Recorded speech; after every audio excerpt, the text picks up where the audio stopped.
Let's get it.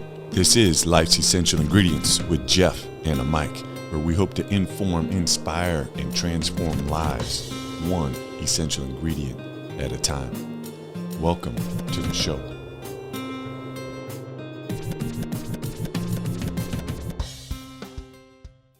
Listeners, here we go. We're back. Season 4, episode 11 with the amazing Dr. Mort Orman, who normally is in Sebastian, Florida, but he is on vacation. So we thank him for taking time out of his vacation to share and drop all the wisdom that he has, especially around anger.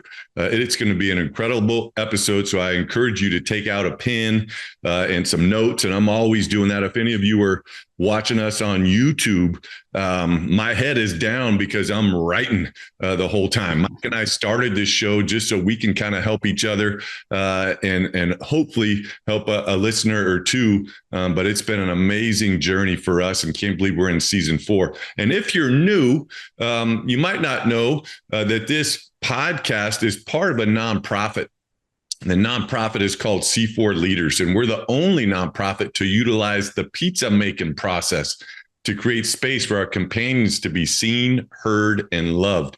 We also write children's books, obviously host a show, and then we use the most amazing handmade, hand-tossed sourdough pizza to bring out the best in each other. And so if you're interested in checking us out in that space, just go to pizzadays.org. And you can support our work in that space. But let's get into our guests. First off, the best place to find Dr. Orman is via his websites, and he has two, docorman.com, and it's DOCORMAN.com. And then the second one is the angersolution.org. And so about our guest, Dr. Orman spent 50 years of his life as an internal medicine doctor.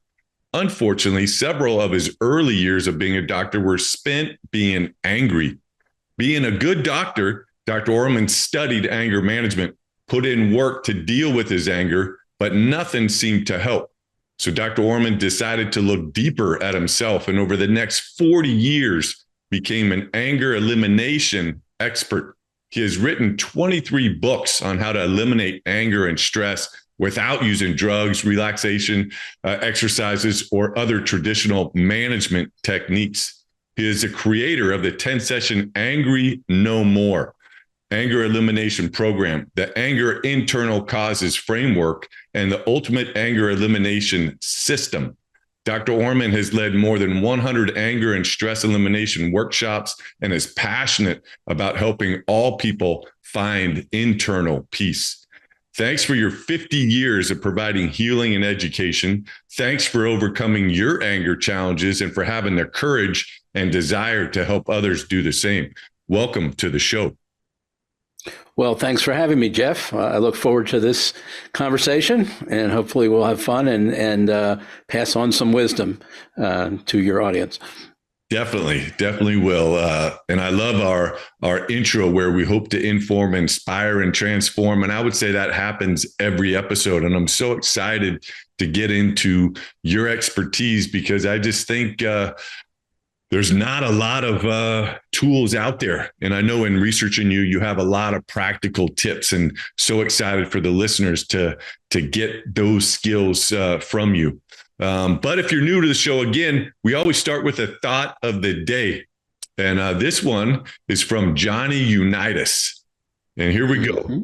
In order to be successful at anything you choose to do, you must make 100% commitment to do what it is you were trying to do. If you put 50% of your ability into it, that is all you will get out of it. You must discipline your body and your mind to work towards the goals you have set. Once you have made this decision, then the work begins. Why pick that one for you? Well, I think you had some inside information. Johnny Unitas had a great influence on my life. I grew up in Baltimore, where I was born and raised. I was born in 1948, and so I was a kid in the 50s. And Johnny Unitas was a star quarterback for our professional football team, the Baltimore Colts, who were in Baltimore at that time. And so I grew up with him being my childhood hero. And my father had season tickets, 2 season tickets to all the Colt games. Every Sunday we would go and I would watch him play, and we'd watch him on TV. And I remember for years after school, I would go with a friend and play in his backyard, and we'd throw a football around, and we'd take turns pretending we were Johnny. One was Johnny Unitas, and the other was his favorite receiver, Raymond Berry, and we would just alternate roles. And so I just spent years imagining that I was, looking up to Johnny Unitas, and I realized later on in life, he had a huge impact on me in that I assimilated his winning attitude, because he had this great winning spirit that when, he would pull out these amazing comebacks, and he would snatch victory out of the jaws of defeat, and he did it over and over again. And I just, without even thinking about it, I just acquired this attitude that no matter what was going on, no matter what the obstacles in front of me, I was going to figure out a way to win. And I just embodied his spirit, and it just came into my body and my brain somehow by watching him. And I'm sure other kids women and men in Baltimore were influenced similarly by him. But he had a great influence on my life, and a lot of my success in overcoming various obstacles that I ran into in life, I really can attribute to that attitude that I got from him. I got a lot of things from my parents, who were very lovely people. But I really got this winning spirit from Johnny Unitas, which has carried me through today. I mean, I still have it today, and I attribute him for that. So, So I love it. Again, in researching you and knowing your early struggles, and I appreciate you sharing all that in researching you. But you must make 100% commitment, And if you put in 50, that's all you're going to get out of it. And just in researching you and knowing your early struggles, and just wanting to help people, but for some reason the anger kept getting in the way. You say, "Hey, I'm going to figure this out," and then you all in, 100%. And it took years. I mean, it took years of struggle against the anger and not succeeding, and then not giving up. Partly because of Johnny Unitas's kind of, you'll eventually figure it out. You'll eventually get to victory.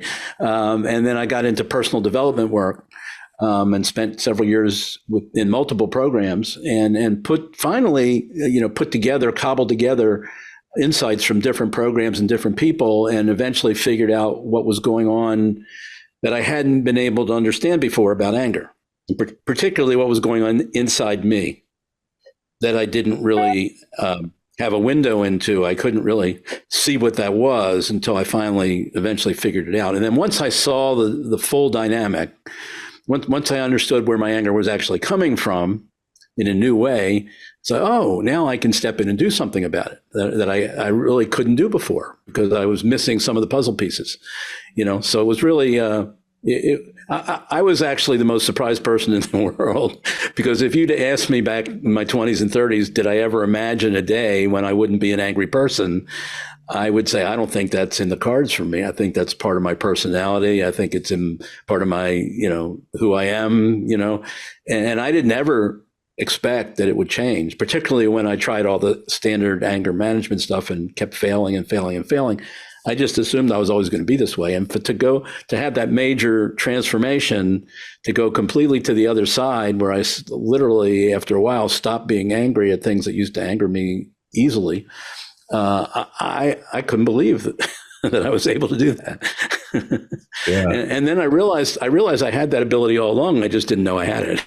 And that gave me the clue that other people who have anger problems, they have that same ability that I had, but didn't know I had, to get rid of their anger, but they just don't know how to do it. They don't know the path. They don't know or have the right insights to know how to do it. And if I could share that with them, they could do the same thing that I did. And in fact, I was able to help people do that. A lot of people over the last 40 years to do the same thing.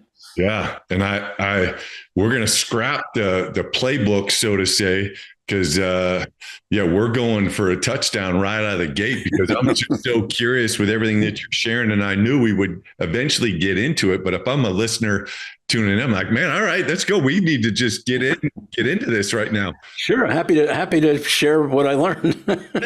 That's what I do. I mean, I just go around sharing what I've learned with people, and in various forms. I give talks and do podcasts and write books, and and do individual coaching with people. So in any way that I can show people, here's what you need to know about anger. Here's how you can really get rid of your anger problems. Don't believe any of the propaganda that you're stuck with your anger, or once an angry person, always an angry person. Not true. You can literally stop being angry anytime you understand exactly what's going on. And I'm happy to share that with people.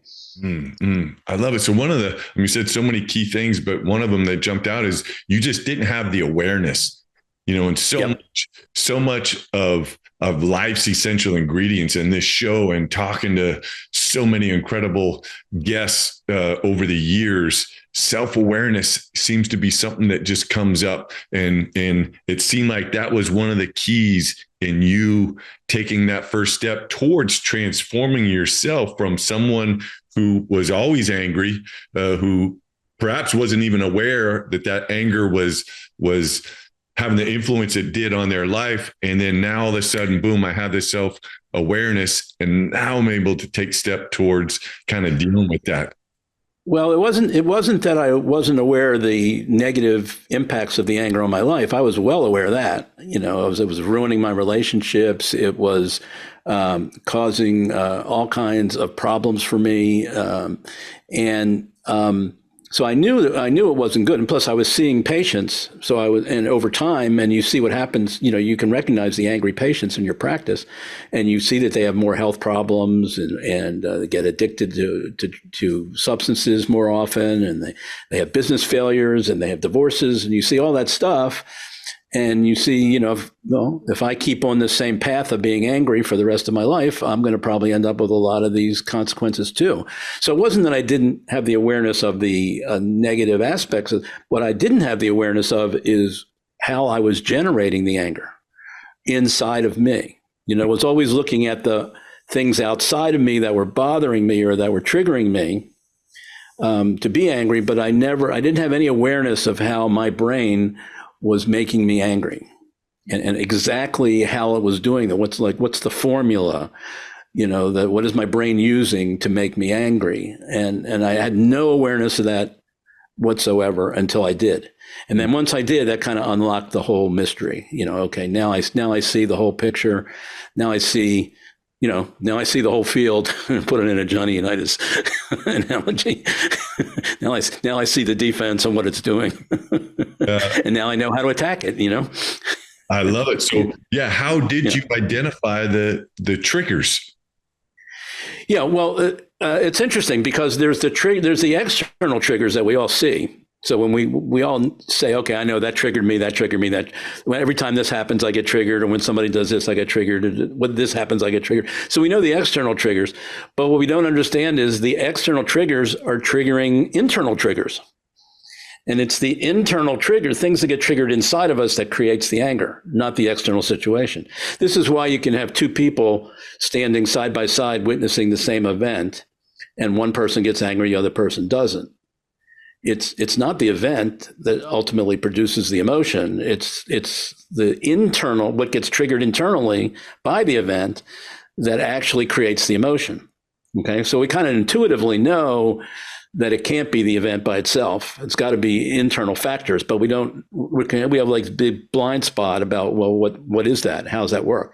And so, what I discovered was, and some of the insights that I put together and learned, were that our brain is constantly, all the time, filtering reality. We never see the world as it happens or events as they happen, because our brain can't handle all the information coming in at one time. So it has to chunk it down, has to simplify it, has to decide what's important, what's not important. And so it kind of reduces reality into these little chunks that are usable, and it presents those to us. And so it's filtering everything. And we get filters from everywhere. I mean, we get them from our culture. We get them from historically. We've evolved. The brain's evolved with certain built-in filters, and then we also develop our own. If you get, for example, if you get bit by a dog when you're 3 years old, you may have a filter that all dogs are dangerous. That maybe your filter is different than my filter about dogs. So I see a dog, I'm going to walk up to it and be friendly to it. You see a dog, you're going to run the other way. Because your filter that's been built up by your past experiences. So the point is we all have these filters. And our brain's constantly, that's what it's doing. It's constantly filtering. And what I discovered is that all of our emotions come from specific filters, ways of looking at life. It's not what happens that makes us have an emotion. It's how we filter it and how we look at it. And that's all invisible. That process is all invisible to us. Okay. But turns out most emotions have 3 or 4 filters that cause them. It's almost like a computer program that creates the output. It's an internal program within our brains. And there's 3 filters that produce anger, or 3 ways of looking at life where you'll make yourself angry if you look at life this way. And they're very simple. The first one is, and people should write these down, by the way, because they'll be able to use this formula for the rest of their life to understand their anger. So the first one is we see something, it looks like somebody's doing something bad or wrong that they shouldn't be doing. So there's a bad and wrong filter. Okay. And then the second filter is that somebody was hurt or harmed or negatively impacted by the bad or wrong behavior. So for example, if you're working on your computer one day and all of a sudden your computer goes on the fritz and you get angry and you want to punch it, okay, why did you get angry? Well, the computer is now doing something it shouldn't be doing. It should be working properly. It's not, okay? And I'm being negatively impacted now. I can't get my work done, or I may have lost some work that I've already spent hours doing. So I'm being negatively impacted. So those are the first 2 filters. And then the third filter is what I call unilateral blame, or 100% blame. So we have this very narrow view of blame, and we just blame the computer or blame the person or blame whatever who did the wrongdoing, and we don't see any other causes that might have been involved. We don't see any role we may have played. We don't see any role anybody else may have played. So it's like having big blinders on, and you only focus on unilateral blame of that person.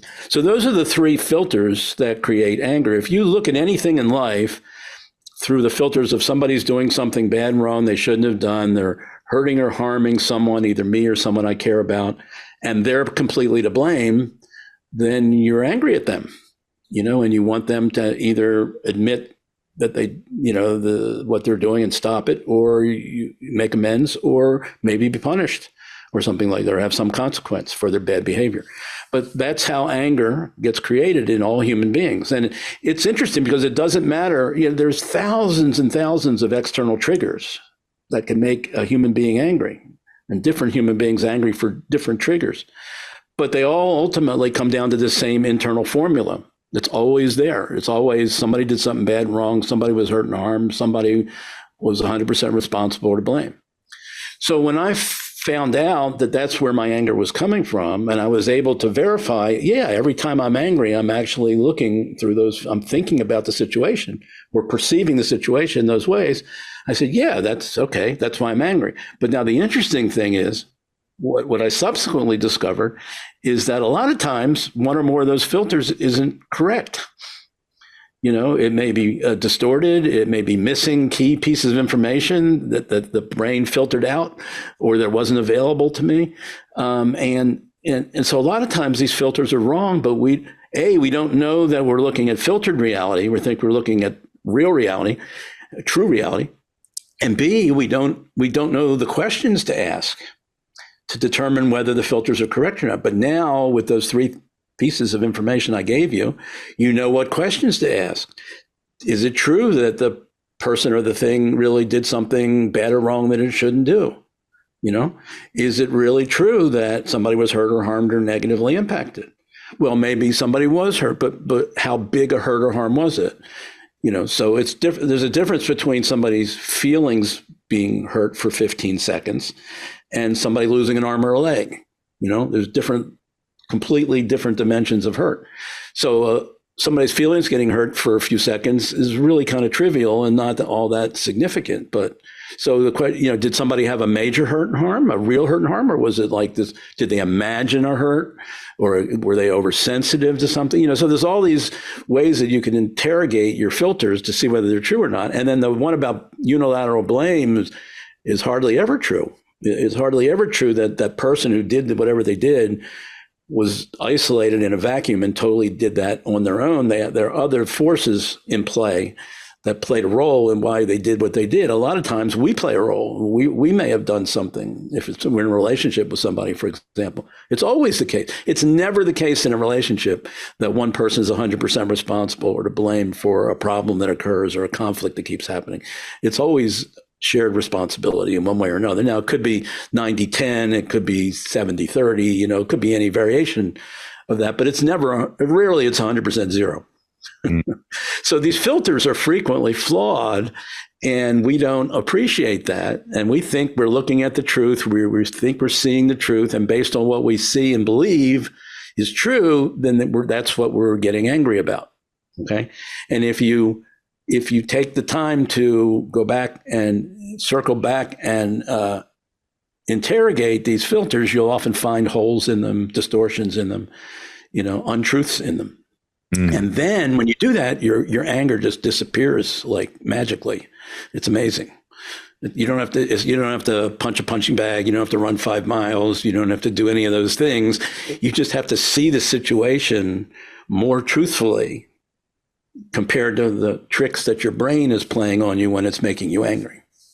I want to make sure. So I think that's something people don't know. They don't know that when they're angry, their brain is actually playing tricks on them. Yeah. They think their brain is telling them the truth when in fact it's not most of the time. I want to make sure you said so much right there, but I want to make sure I understand this one point because it seems to be a key one.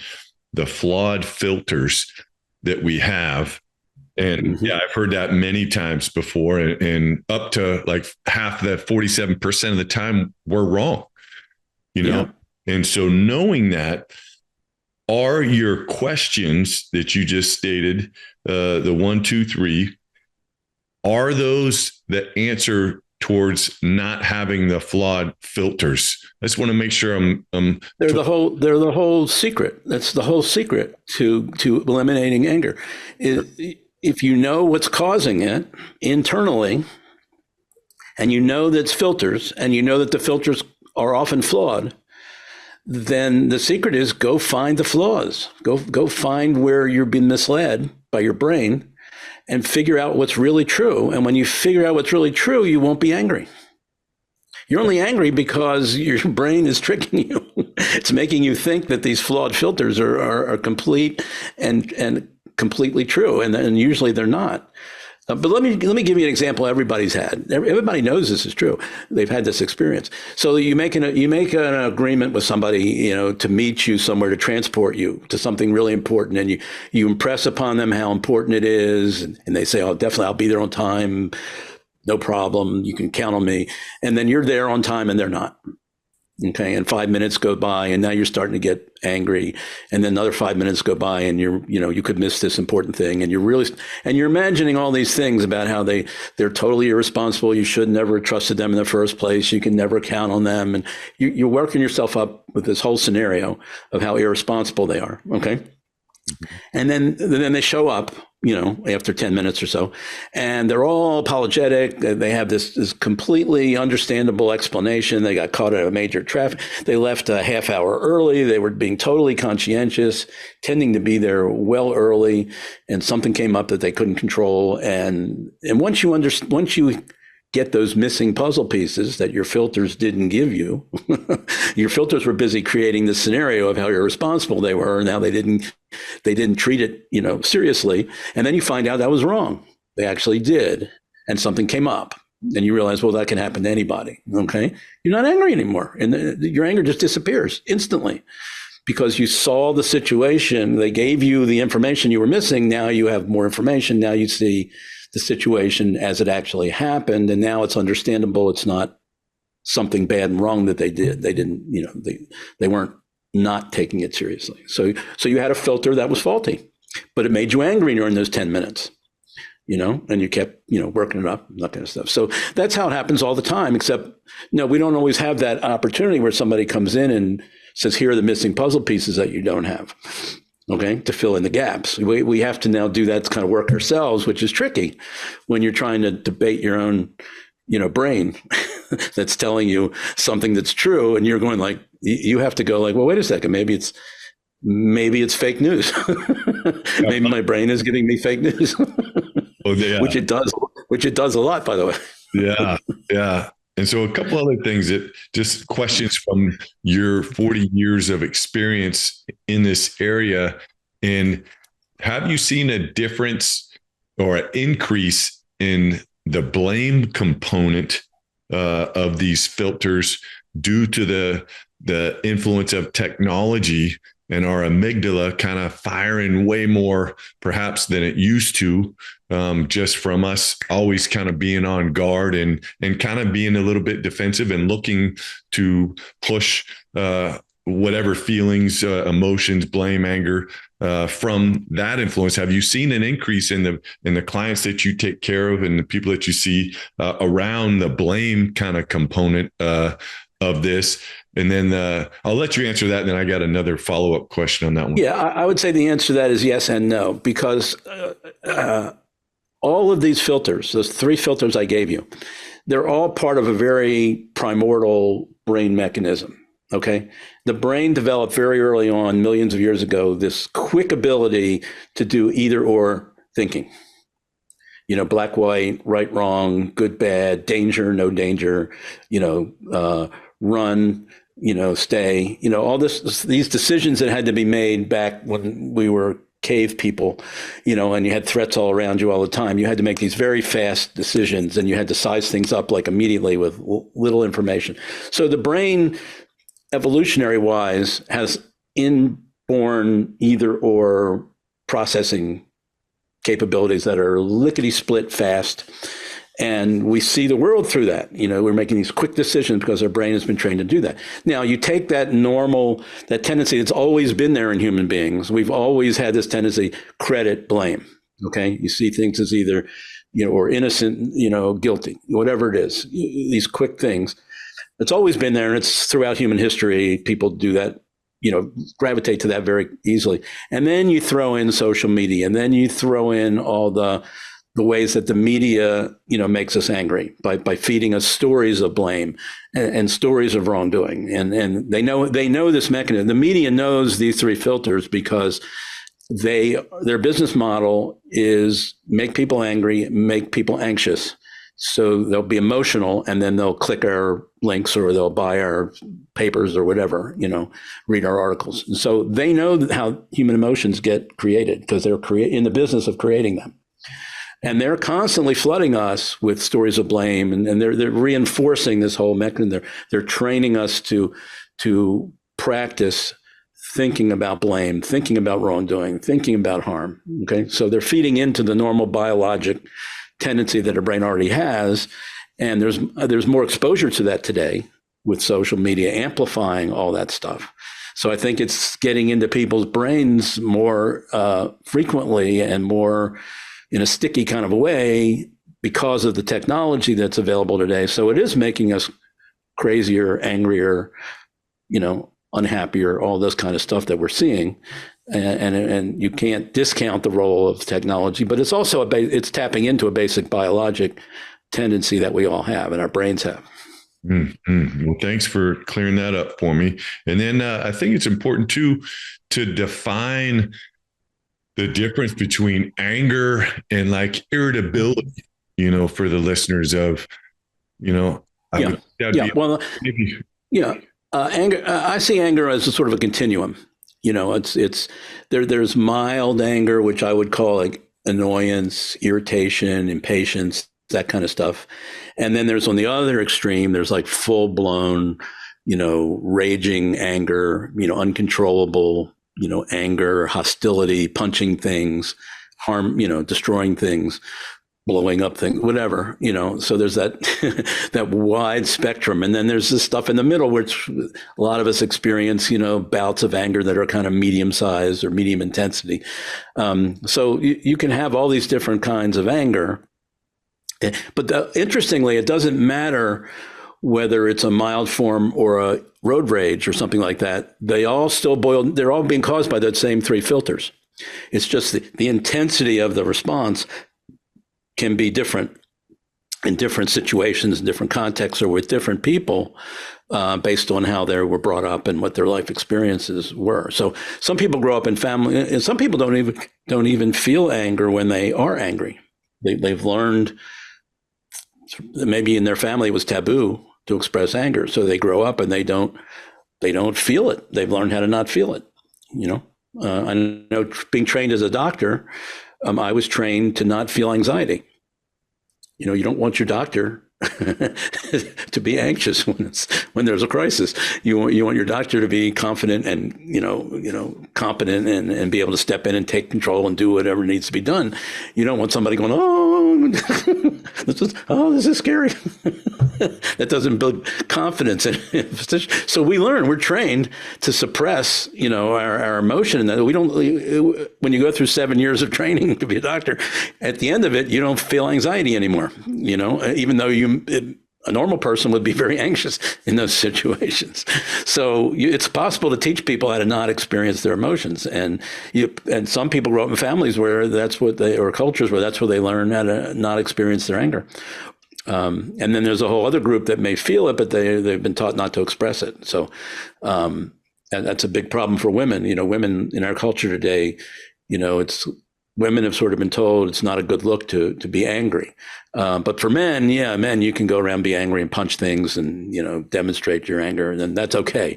But it's a bad look for women, so they have a problem when they start to feel angry. They'll feel it and they'll know they're angry, but it's like, better not be demonstrative of it, because then people will think badly of me, but which is not really true, but that's the cultural bias, Yeah, man, so much, again, that you're sharing, and appreciate all your knowledge. And I don't know if this is all the way appropriate or not, but just in the back of my head, I love your 3 questions. I definitely see how helpful that is. But what happens if there's a listener who says, okay, yeah, this makes so much sense, what Dr. Orman is sharing, and obviously he has 40 years of expertise in this space. But what if they just, and I know you've been talking about the environment, the cultural, the genetics, there's so many other components that go into this, but what happens if it's just so beyond those 3 questions, and the triggers are just in them and they don't really know where they came from? Is that important to look back and say, hey, man, I know I have this blueprint now of how to deal with this? Do they need to go back and figure out, well, why was I getting triggered? Or can they just take these and say, hey, the past is the past, and let me move forward with Dr. Orman's blueprint for eliminating my anger? Yeah, I think there's value at times in going back into your past and tracing how you got to be where you are today. There's a lot of potential value in doing that. However, when it comes to anger, I don't think you need to do that at all. Okay. However it happened, we all got these 3 filters, and we all reinforce these 3 filters. And to a certain point, wherever you are today, it doesn't matter where they came from or how they got really built up strongly within you, but they're there. The important thing is to have the awareness that they're there, and then to know what to do about them. You may have completely different reasons why yours got there than mine got there, but we're both stuck with the same problem. They're there now, and they get triggered internally when certain things happen. Now, you may have a sensitivity. Certain things you may consider bad and wrong that I don't consider bad and wrong. Okay, so our triggers will be external triggers will be different, but the internal conversations or the internal perceptions or beliefs are going to be those three. Somebody did something bad and wrong, somebody was hurt and harmed, somebody was unilaterally responsible or to blame. That's what you have to deal with in the moment. Wherever they came from doesn't matter at that point. They're there. If you're angry, they are there. That's one of the things I teach people. You don't have to rack your brain anymore or wonder why you got angry. If you're angry, if you know that you're angry, okay, those three filters had to be involved, or you couldn't have gotten angry. So it's no longer a mystery. The only mystery is, where are the flaws in them? That's a real mystery. that you have to do some digging to figure out, okay? But it's no mystery at all where the anger came from anymore. It came from those three filters. Whether you believe it or not, whether you know it or not, you can write these down on an index card, and every time you get angry, pull that card out or that sticky note out or whatever and say, okay, if I'm angry, I must be thinking or looking at the situation in these three ways. And sure enough, if you really are honest about it, you'll say, oh yeah, I guess I was. Yeah, I definitely was looking at it that way. Now, it's a different matter when you wrestle with, are they true or not? That's a different matter, because a lot of times, and one of the other ways our brain tricks us in this area of anger is so our brain gives us these filters that are flawed. Some of them, and sometimes it's not all the filters that are flawed. It can be just one, or sometimes two, or sometimes all three. So it's not always that they're all untrue. For example, somebody goes out and drinks and drives one night and kills a family member of yours,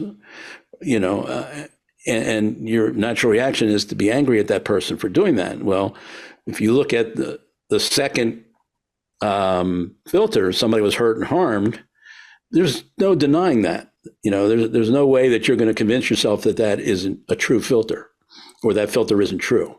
Somebody who died. You can't do any worse. There's no worse that you can do than that. Okay.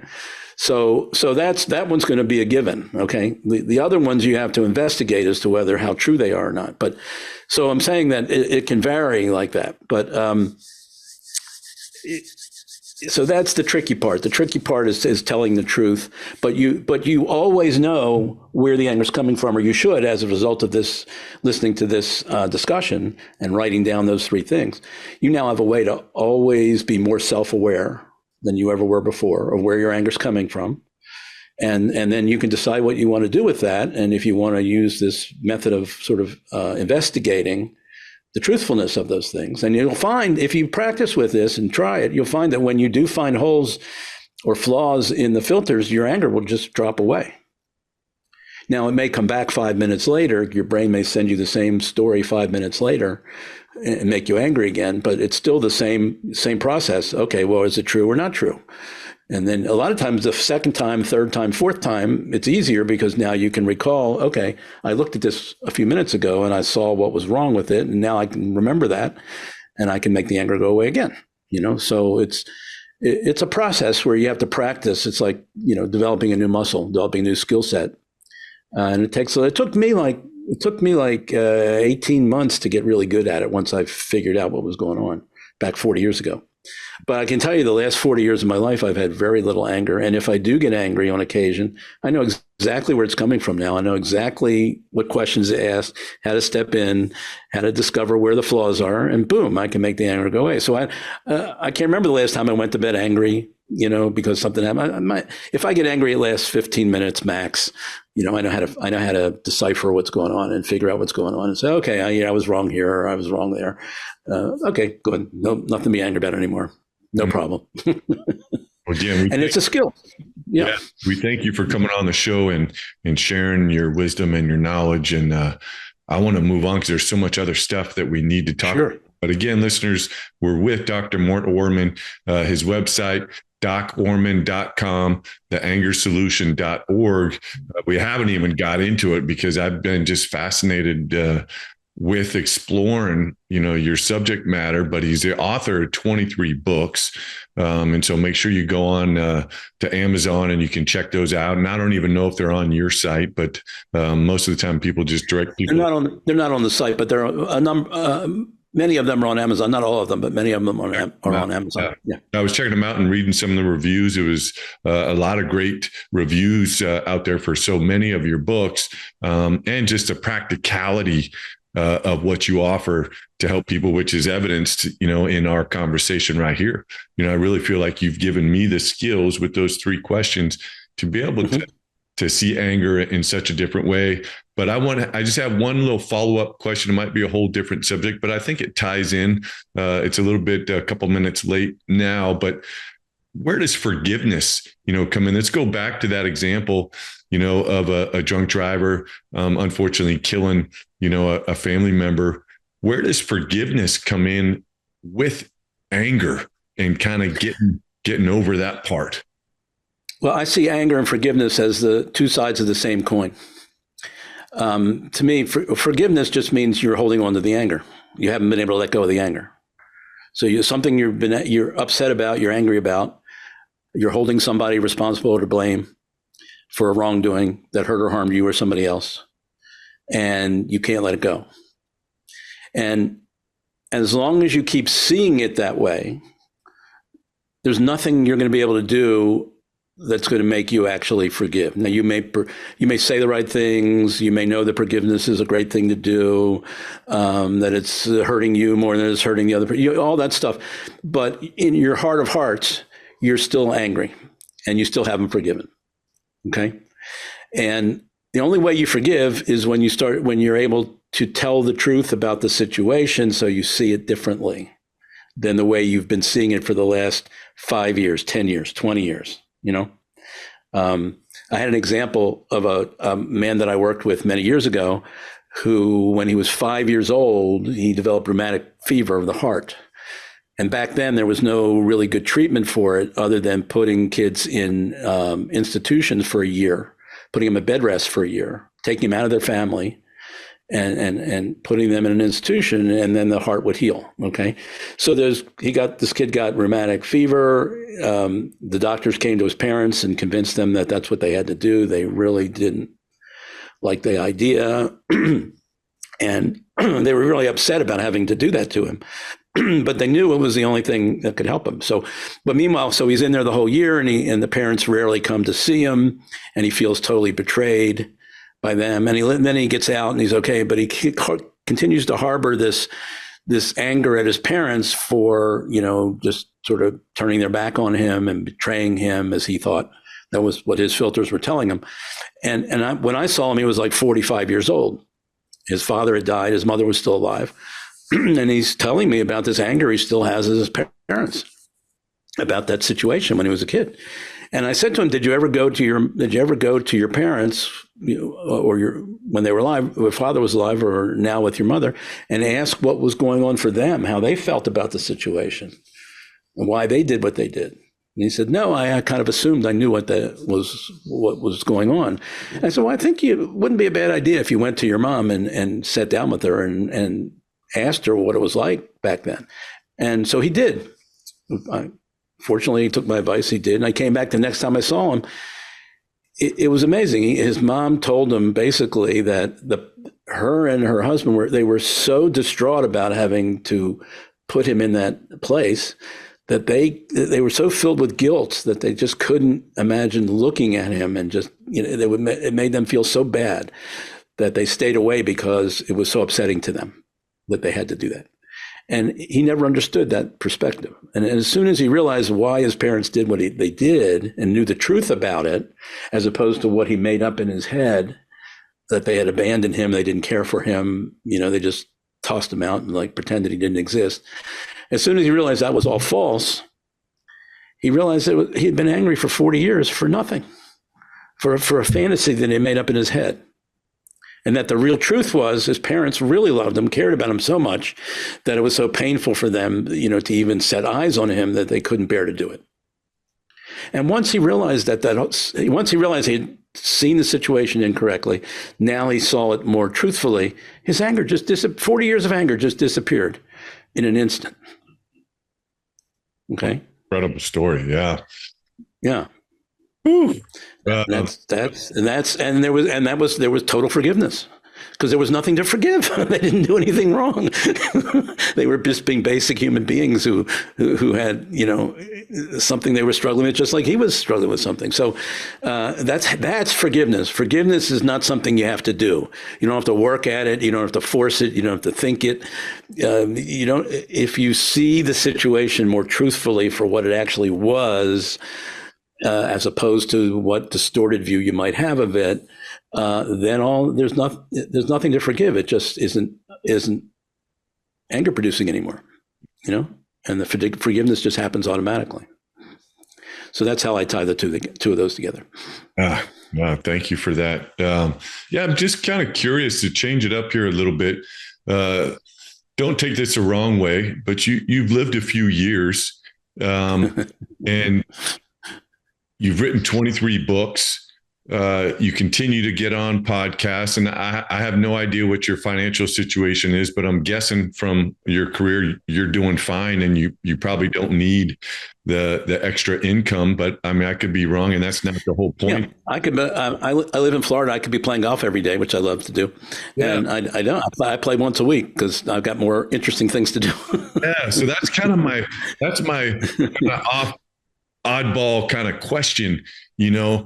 What is that ingredient that resides inside yourself that just wants to continue to strive for greatness and continue to try and help this world and continue to write books and do all these other things? I mean, you could be like, man, I've been there, done that. I'm ready to just go golfing. Mm-hmm. Why do you do what you do? Well, it's funny. We were talking about Johnny Unitas. So when I was a boy, playing passing the football around with a friend of mine, I kind of had this dream. I want to grow up and be like Johnny Unitas. But I realized I'm not, I'm 5'6" or whatever, 7. I'm never going to be, I'm not going to be a professional quarterback. That's out of the question. And so, and basically, so I had this desire when I was like 10 years old that I want to grow up and be like Johnny Unitas, and I don't know what that's going to be like. And then I sort of forgot about it. And then, fast forward, I'm 40 years old. I'm in my practice. I'm in my office one afternoon, and I have some downtime. There's no patients in the waiting room. And I'm just sitting here thinking about my career. And I've had a successful career in medicine. And all of a sudden it dawns on me. I said, holy crap, I did become a professional quarterback. As a doctor, it's like I'm a professional quarterback. I have a team, which is my patients, and we're up against a serious opponent, death and illness and disability. And we're going up to the line of scrimmage every day, and we're calling plays, and I'm trying to get them to win, and I said, and I'm getting paid for it. And I was like, holy crap, I became a professional quarterback. This decision I made as a 10-year-old kid that went unconscious, in my psyche, has been playing out this whole time and got me to where I am today. And so what the reason I said that is because I think what has me get up every morning today and decide, am I going to play golf or am I going to try to help somebody? I'd rather help somebody because that's my expression of being a physician. That I took on, and I've been living my purpose to be a physician, be a healer, to help people. And now I have some skill sets that most doctors don't have, where I can really help prevent illness in a lot of people, or help them with their emotional issues or their stress issues or whatever. And that's something that I can contribute. That's something that I can do to make people healthier and happier. And that's me being a physician. So I've never stopped, even though I stopped practice a number of years ago when I retired, but I've never stopped being a physician. I never stopped operating as a physician. I wasn't a surgeon, I was a medical doctor. But in terms of when I wake up every day, I'm living as a physician. Who can I help? Who can I make happier? Who can I make healthier? Who can I, make less angry? Who can I have less stress? Or, what can I teach somebody, to master life so that they can be more effective and more successful, and it'll all translate into them being happier and healthier. And, what marriage can I help prevent turning into a divorce, or prevent a kid from turning into an angry person because their parents are filled with anger. What can I do to make a difference in that way? And it's fun. I mean, it's living a life of purpose that people talk about. My purpose is being a doctor and helping people in terms of their health and well-being. And I actually even do it on the golf course when I'm with my buddies on the golf course. It's all about, good shot, great job. It's like, I love it. And I know you need to go here quickly here, but I got to ask this one. And then I got the legacy question.